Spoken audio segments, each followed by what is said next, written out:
To Arjun IT technology. నా పేరు వంశీకృష్ణ.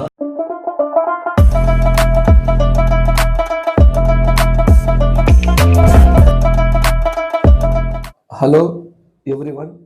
ఎవరైనా నాన్ ఐటీ వాళ్ళు కానీ, కెరీర్ గ్యాప్ ఉన్న వాళ్ళు కానీ, ఐటీకి మీరు మూవ్ అవ్వాలనుకున్నా, లేదా సార్ అసలు నేను జాబ్ అనేది నాకు కావాలి, కెరీర్ గ్యాప్ ఉన్న వాళ్ళు ఎవరైనా అనుకున్నా మీకు ఈ వీడియో చాలా హెల్ప్ అవుతుందండి. ఎందుకంటే చాలామందికి తెలియని విషయం ఏంటంటే ఐటీలో జాబ్స్ అనేవి చాలా ఈజీ అండి. అంటే జాబ్ చేయడం అనేది పెద్ద ఇష్యూ ఏం కాదు.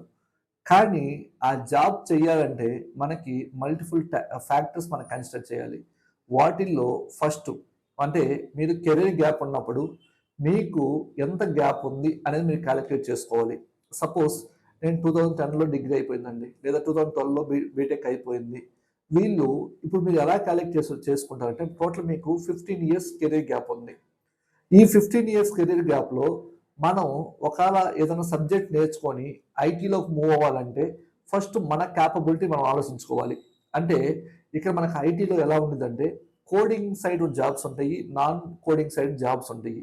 అంటే నాన్ కోడింగ్ సైడ్ అంటే కొన్ని టూల్స్ ఉంటాయండి. మీకు ఇప్పుడు టెస్టింగ్ ఉంది, టెస్టింగ్లో మీకు ఒక 20% కోడింగ్తో జాబ్స్ ఉంటాయి. మీకు డెవాప్స్ ఉంది, సాప్ ఉంది. ఇవన్నీ ఏంటంటే కొంత లెస్ కోడింగ్తో మీకు జాబ్స్ ఉంటాయి.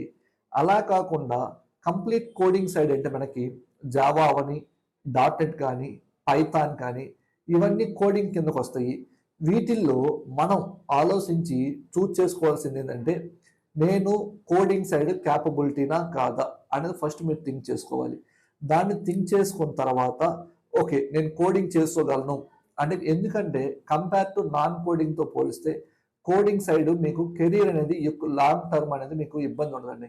ఎందుకంటే ఎవరైనా బాగా వర్క్ అనేది ప్రాపర్గా చేస్తుంటే వాళ్ళకి జాబ్స్ అనేది డోకా ఉండదు ఐటీలో కూడా. అలా కాకుండా నాన్ కోడింగ్ సైడ్ ఏంటంటే మీరు రిపీటెడ్గా చేసే వర్క్ ఉంటే వాళ్ళు ఏం చేస్తారంటే టీం అనేది కూడా మీరు కాకపోయినా వేరే వాళ్ళు చేస్తారని వాళ్ళు మనల్ని రిమూవ్ చేసే ఛాన్సెస్ ఉంది. కాబట్టి బయట మార్కెట్లో నాన్ కోడింగ్ అంటే మీరు తక్కువ కోడింగ్ ఉన్న ట్రైనింగ్ తీసుకున్నా అవి మీరు ట్రైనింగ్ కంప్లీట్ చేసిన తర్వాత జాబ్స్ ఉన్నాయా లేవా అనేది కూడా మీరు చెక్ చేసుకోవాలి. కాబట్టి దాన్ని బట్టి మీ క్యాపబిలిటీని బట్టి మీకు ఏది గుడ్ అనేది మీరు ఖచ్చితంగా ఇక్కడ సెలెక్ట్ చేసుకోవాలి. దానితో పాటు సార్ మాకు ఇప్పుడు చాలా ఇన్స్టిట్యూట్ నేను చూశాను, వాళ్ళు జస్ట్ ట్రైనింగ్ ఇస్తున్నారండి.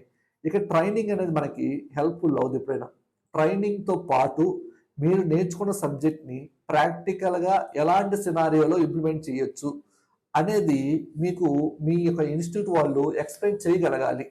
అప్పుడు మాత్రమే మీకు లోపలికి వెళ్ళిన తర్వాత ఆ వర్క్ అనేది హెల్ప్ అవుతుంది. అలా కాకుండా జస్ట్ నేను బేసిక్ ట్రైనింగ్తో లోపలికి వెళ్తానంటే అది ఎప్పటికీ హెల్ప్ అవ్వదు. ఇంకోటి ఏంటంటే చాలామంది ట్రైనింగ్ ఇస్తున్నారు కానీ లోపలికి వెళ్ళిన తర్వాత మీకు కొన్ని ఎక్స్ట్రా సినారియోస్ ఉంటాయి. అంటే మీకు యూజర్ స్టోరీస్ ఎక్కడి నుంచి వస్తాయి, మీరు యూజ్ చేసే టూల్ ఏంటి, మీరు విచ్ రిపాజిటరీ కోడ్ అనేది మీరు ఎక్కడి నుంచి క్లోన్ చేసుకున్నారు, ఏ టూల్ యూజ్ చేస్తున్నారు, లోపలికి వెళ్ళిన తర్వాత మనకి మీరు ఫాలో అవుతున్న స్ప్రింట్స్ అంటే ఏంటి, అజైల్ మెథడాలజీస్ అంటే ఏంటి, ఇవన్నీ కూడా ఆ ఇన్స్టిట్యూట్ వాళ్ళు మీరు ప్రాపర్గా ఎక్స్ప్లెయిన్ చేయగలిగితే మీరు జాబ్ అనేది చాలా స్మూత్ అవుతుంది ఆఫ్టర్ జాబ్ వచ్చిన తర్వాత. ఇలాంటి అన్ని మనకి ఎవరైతే ఎక్స్ప్లెయిన్ చేయగలుగుతారో అలాంటి మంచి ఇన్స్టిట్యూట్ ఒకటి మీరు చూస్ చేసుకొని అక్కడ జాయిన్ అవ్వడం బెటర్. దానితో పాటు మెయిన్ థింగ్ మనం హార్డ్ వర్క్. ఎక్కడైనా మనం 70% హార్డ్ వర్క్ చేస్తే రిమైనింగ్ 30% మనకు లక్ అనేది కలిసి వస్తుంది. అంతేగాని మనం అసలు ఏమీ హార్డ్ వర్క్ చేయకుండా 100% లక్తో జాబ్ కావాలంటే ఒకవేళ జాబ్ వచ్చినా కూడా మనం ఎక్కువ రోజు సర్వే అవ్వలేము. ఎందుకంటే మీరు నేర్చుకున్న సబ్జెక్ట్ మాత్రమే మీకు మీ కెరీర్ ఎలా ఉండాలి, మీరు ఎలా అంటే ఎలా సర్వే అవ్వాలి అనేది మీకు హెల్ప్ అవుతుంది.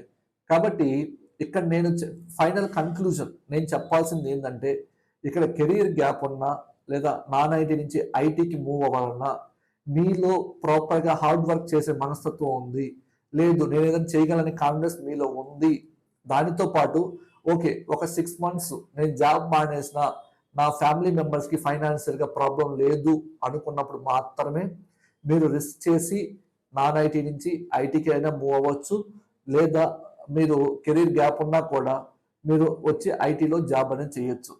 కాబట్టి ఒకటికి 2 సార్లు మీరు ఆలోచించి రైట్ కోర్స్ తీసుకొని జాయిన్ అవ్వండి. ఎందుకంటే కొంతమంది కోర్స్ నేర్చుకున్న తర్వాత కాల్స్ లేక చాలా ఇబ్బంది పడుతున్నారు. కాబట్టి మీరు చూజ్ చేసుకునే కోర్స్ మీరు ఎంత పర్ఫెక్ట్‌గా నేర్చుకున్నారనేది ముఖ్యం. దానితో పాటు ఆ బయటకొచ్చిన తర్వాత దాని మీద కాల్స్ ఉన్నాయా లేవా? ఇంటర్వ్యూ కాల్స్ ఉన్నాయా లేవా? అనేది కూడా మనకి చాలా ముఖ్యం. ఇలాంటియన్నీ మీరు కన్సిడర్ చేసి ఒక స్టెప్ మూవ్ అవ్వండి. మీకు ఖచ్చితంగా జాబ్ వస్తుంది. మీకు ఏ హెల్ప్ కావాలన్నా మీరు మమ్మల్ని కాంటాక్ట్ చేయండి అబ్జర్వ్ టెక్నాలజీస్‌ని. మేము మీకు సజెషన్స్ అయినా హెల్ప్ చేస్తాం మీ కెరీర్ కోసం. Thank you.